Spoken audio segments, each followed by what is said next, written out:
ഞാൻ കോളേജിൽ പഠിക്കുമ്പോൾ എനിക്ക് ആരെങ്കിലൊക്കെ പ്രേമിക്കുന്ന ആഗ്രഹം ഉണ്ടായിരുന്നു. പക്ഷെ എന്നെ അതിന് സമ്മതിച്ചിട്ടില്ല. അവിടെ പെണ്ണുകള് ഒരാളും സമ്മതിക്കൂല. നീ അവളെ തോട്ടാൻ പോയ എന്റെ തോട്ടാൻ നിന്നെ ശരിപ്പെടുത്തി കളയും. അങ്ങനെ ശല്യമായി. എനിക്കൊരു പെണ്ണ് ഒറ്റയ്ക്ക് സംസാരിക്കാൻ പറ്റില്ല. അപ്പോഴും നമ്മുടെ കുറെ കമ്പനിക്കാർ വന്നിട്ട് അവിടെ വന്നിരിക്കുക, അന്നെ ശല്യപ്പെടുത്താന്നുള്ള സംഭവമാണ്. അങ്ങനെ ഇവരൊക്കെ ഇത് ചെയ്തിട്ട് ഒരു ദിവസം ഞാൻ ഒരു പെൺകുട്ടിയായിട്ട് സംസാരിച്ചിരിക്കുമ്പോ ഒരു പുറകെ തന്നെ കല്ല് വിളിച്ചെറിഞ്ഞു. കല്ല് മഹാരാജ് കോളേജില് കല്ല് വിളിച്ചെറിയല്ല അവര് ബാക്കിൽ നിന്നിട്ട്. കുറെ നേരം ഞാൻ കൊണ്ട് ഞാൻ പറഞ്ഞു ഇനി എന്നെ അറിയുന്നവന് തന്തയില്ലെന്ന് പറഞ്ഞു. അവിടെ കൂടുന്ന എല്ലാവരും കൂടി കല്ലെറിഞ്ഞു. ഞങ്ങൾക്ക് തന്തയില്ലാന്ന് പറഞ്ഞു.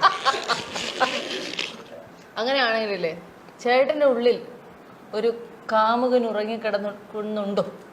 ഉണ്ടായിരുന്നല്ലോ. ഞാൻ പ്രേമിച്ചില്ല കല്യാണം കഴിച്ചു. ആ സമയത്തുണ്ടായിരുന്നല്ലേ? ആ സമയത്തുണ്ട്. അപ്പൊ അതിന്റെ പേരിൽ പിന്നെ വേറെ പെണ്ണുങ്ങളൊക്കെ പ്രേമിക്കാനുള്ളൊരു അതപ്പോ മനസ്സിലായില്ലേ പരിപാടി ഭയങ്കര ബോറാണ്. ഭയങ്കര ബോറ്. എനിക്ക് മനസ്സിലായി. എനിക്ക് ഒരുപാട് ഫ്രണ്ട്സ് ഉണ്ടായിരുന്നു. അന്നും പെൺകുട്ടികളായിരുന്നു എന്റെ സുഹൃത്തുക്കൾ കൂടുതലും. അപ്പൊ എന്നോട് ആണുങ്ങളാരും സുഹൃത്തുക്കളില്ലെന്ന്. ഞാനങ്ങനെ വേറെ ഉദ്ദേശത്തിന്റെ പേരിലൊന്നുമല്ല. അവരാണ് അങ്ങനെ ഫ്രണ്ട്ഷിപ്പ് ആകണം എന്നോട് സംസാരിക്കാനായിട്ട് എല്ലാവർക്കും വലിയ ഇഷ്ടമാണ്. എന്ത് പറയും ഞാൻ. അപ്പൊ അവർക്ക് ചിലത് മറ്റാരും പറയാത്ത കാര്യങ്ങളുണ്ടല്ലോ, അത് എന്നിൽ നിന്ന് കേൾക്കാം.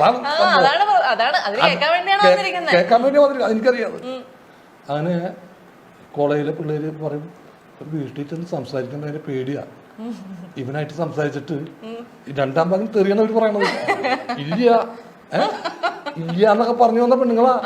ഇല്ല അങ്ങനെ പറയല്ലോ എന്നൊക്കെ പറഞ്ഞ വന്ന പെണ്ണുങ്ങൾ വീട്ടിൽ ചെന്ന് വായ കൊണ്ടോ പോടാം.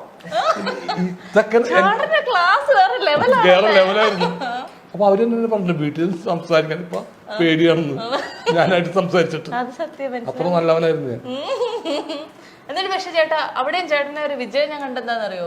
ഞാൻ ഇത്രയും നേരം തിരിച്ചും മറിച്ചും ചേച്ചിയോട് സംസാരിച്ചിട്ട് ഒരു വാക്ക് ചേച്ചിയുടെ വായിന്ന് അങ്ങനെ ഒന്നും വന്നില്ലല്ലോ. ഞാൻ പറഞ്ഞിട്ടുണ്ട് അങ്ങനെ പറയുന്നു. ടിവിയിലൊക്കെ വരും. അങ്ങനെ അത് കഴിഞ്ഞിട്ട് ഈ സിനിമയിലേക്കൊക്കെ വന്നു കഴിഞ്ഞിട്ട് സലിമേട്ടന്റെ കണ്ണുകളാണ് ഏറ്റവും വലിയ ഹൈലൈറ്റ് എന്ന് തോന്നാറുണ്ടോ? എനിക്ക് തോന്നാറില്ല. പിന്നെ എന്നോട് പലരും പറഞ്ഞു. ലാൽ ജോസ് എപ്പോഴും പറയും കണ്ണുകളൊക്കെ കൊണ്ടവൻ. എന്റെ കണ്ണുകൾ ബാബ തീവ്രമാണ്, തീവ്രമാണ്. കുറച്ച് വലിയ കണ്ണാണല്ലോ, എക്സ്പ്രസീവാണ് കണ്ണുകൾ. ശരിയാണ്. അതാണ് കുറച്ച് വലിയ കണ്ണുകളാണ്. ഈ ചേട്ടനെ ഇത്രയോ ഒരുപാട് പേരെ ചിരിപ്പിച്ച കഥാപാത്രങ്ങളൊക്കെ ചെയ്ത ആളെ മറ്റുള്ള ആളുകൾ തിരിച്ചു ചിരിപ്പിക്കാൻ ശ്രമിച്ചിട്ടുണ്ടോ? അത് വിജയിച്ചിട്ടുണ്ടോ? അല്ല, നമ്മൾ ചിരി കണ്ടെത്തേണ്. നമ്മൾ ചിരി കാശ് കൊടുത്ത് വാങ്ങിക്കണം. ചിരി ഒരിക്കലും ചിരി നമ്മുടെ വീട്ടിൽ ക്ഷണിച്ചിട്ട് വരില്ല. നമ്മൾ ചിരി കണ്ടെത്തണം. നമ്മൾ